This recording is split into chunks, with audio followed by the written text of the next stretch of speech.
Who are you going to be? And if you'll notice, I'm not asking what are you going to do, but who are you going to be? I'm asking you about how you plan to live your life every day.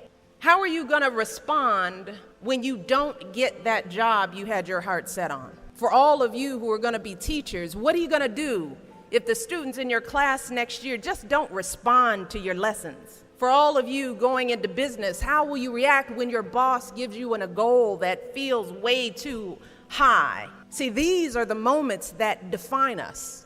Not the day you get the promotion, not the day you win Teacher of the Year, but the times that force you to claw and scratch and fight just to get through the day. The moments when you get knocked down and you're wondering whether it's even worth it to get back up.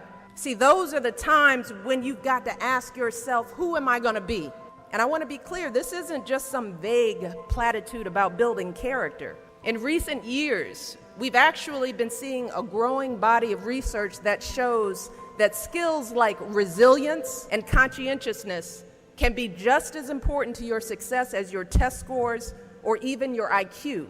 For instance, West Point cadets who scored high on things like grit and determination were more likely to complete basic training than those who ranked high on things like class rank, SAT scores, and physical fitness.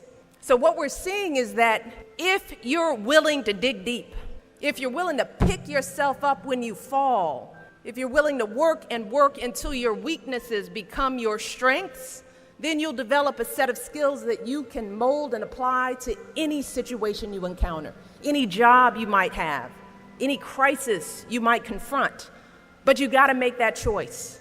And let me just share just a little secret before I end.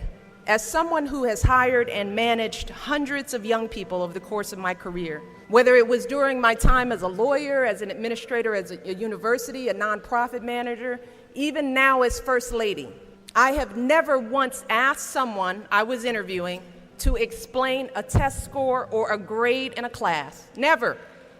I have never once made a hire just because someone went to an Ivy League school instead of a state school. Never.